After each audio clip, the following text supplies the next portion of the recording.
Thank you so much for joining us for this episode of Leading Change. My name is Emma, and I've got Luke with me today, and we're going to be talking about rethinking the way that we use data moving forward.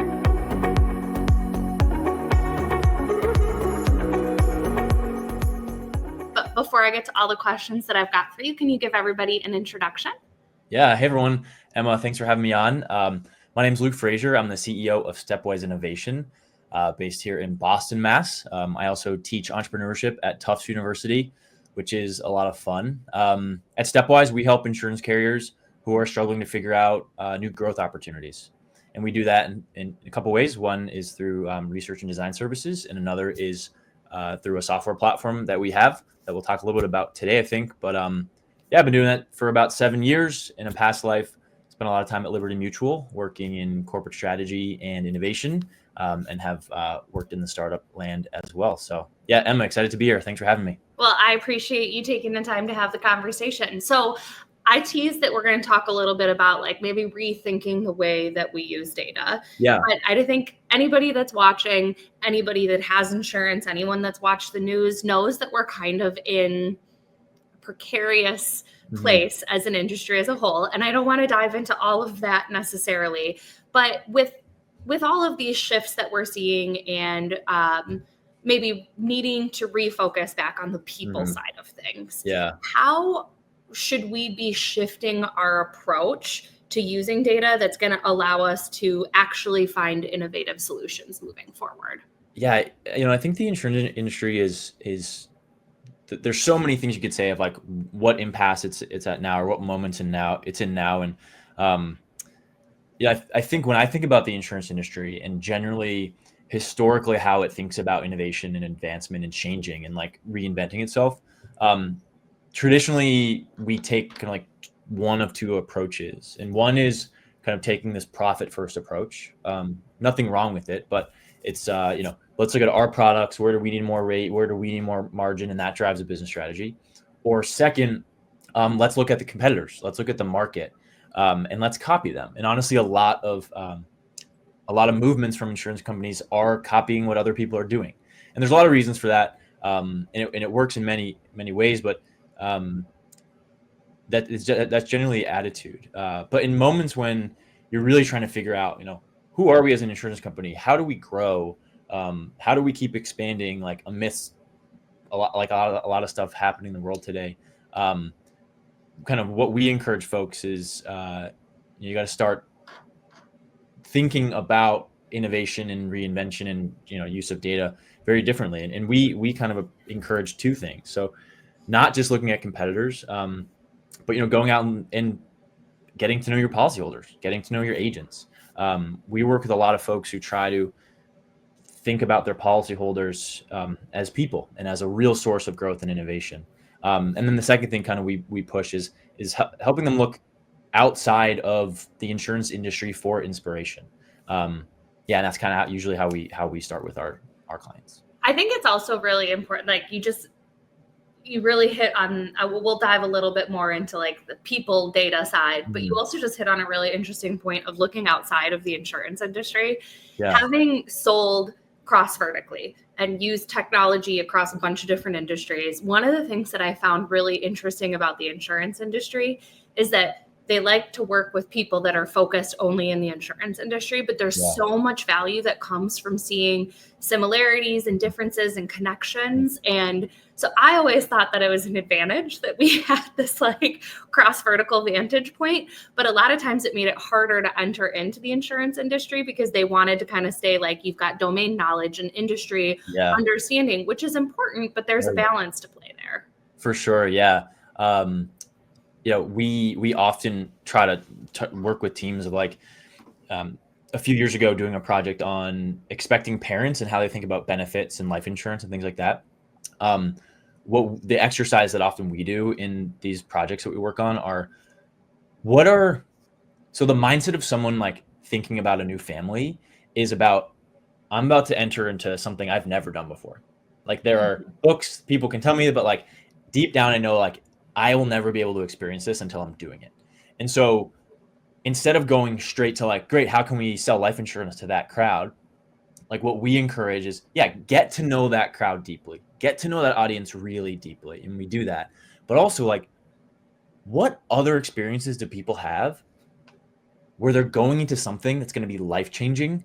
They can do as much preparation as they want, but never can fully get it. Like, where else can we learn about that? Like, so we like, we studied like people going into space, like, See, I mean, having gone through a newborn stage, it does feel a little like jetted off. It's the idea. So like, go out, like, how does and this is an extreme example, like, how does an astronaut actually think about preparation for something that they've never done before and maybe will do once in their life? And then how do you bring that back in to think about something new and different for an expecting family? Mm-hmm. So like, if we just look at what most people do, is they look at how every competitor is selling life insurance to a new family. And like, that keeps every boat at the same level, more or less. Mm-hmm. Anyway, well, I get all excited about it. So. Well, that's a perfect segue then for us to talk about. So you mentioned this idea of looking at what your competitors are doing and constantly just this like slight leveling up rather than rethinking the equation completely. But mm-hmm. One of the things that you mentioned is stepping away from the way that everyone else is thinking about it, and also stepping away from maybe the data sources that everybody else is using. So what does that look like? Like, how can a company reinvent that process and step away from what everyone else is doing? Yeah, good question. Yeah, we think about it in two ways. Like, you have data and information you work with, and then it's what you do with it, right? And right now, the way the industry works is like, most people have access to the same data sources. Like, they're pulling from the same reports, they're pulling from the same databases. It's largely all quant. And it's data we're comfortable with, it's data we know how to work with, and it's data that other people believe in. So we feel safe using it, and that makes a lot of sense. What we see a lot more of, and like what we actually help a lot of our clients do, is how can we create databases that no one else has? How do we create and get you data information that your competitors don't have access to? And we see a lot of people going out and now trying to create custom databases of their customers or intermediaries. So a method that used to just be for like small projects, like qualitative in-depth interviews, now with technology and LLMs can, you can really leverage them in a way that we never could before. So we see people going out and having 10, 15, 20, maybe 30 deep conversations with their target market, wants, needs, stories, pains, aspirations, in a way that you're never going to get from a market statistics report or a survey. And now with LLMs and the new UIs that AIs provide, there's endless ways for folks to be interacting with that. And honestly, at a certain scale, it becomes a quantitative data set. But it's a data set that no one else has access to. And it takes a bit of a different mindset of, hey, this data, this new customer data, actually provides you with so many points of inspiration. And that's just a different mindset, that like, data and new data sources can be generative versus just giving you kind of like industry averages. So I know you kind of already gave us the example of life insurance and space, but I would love for you to dive into a case study, helping us understand exactly how this approach helps people rethink things and maybe what that looked like in practice. Yeah, I can share a couple of things. One, just from an approach perspective, trying to understand your policyholders as people. When we think about that, it's like, most teams want to understand their customers as this point in time purchaser. When you want to buy life insurance, when you want to buy benefits, like, let's understand that. And like, our philosophy is, hey, let's step back. Let's understand them as a person. Let's understand them as a business owner. One project in recent years that we helped folks in was in the benefit space, in the dental space. Dental insurance is something that hasn't changed in maybe 40 years. The benefit level has stayed the same. And this particular carrier really wanted to establish itself as a leading player in dental health and wellness, and not just in dental insurance. So they were willing to step outside of that. And they said, hey, let's sit with patients. Let's sit with doctors. Let's understand what it's like to be in that dentist chair and make decisions in that moment.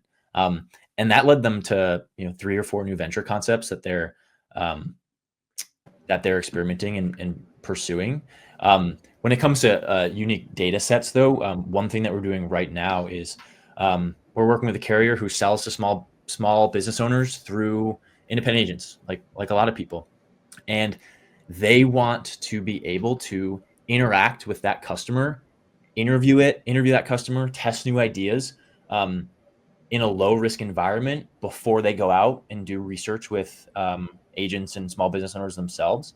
So what we've helped them do is build their own data set of their small business customer. So we've gone out and we've spoken to 20 of their small business customers and created this data set that they can interact with now. So without having to go recruit or ask agents for access to their small business owners, they can start learning about this customer. They can start testing assumptions with this customer. They can test new concepts with this customer too.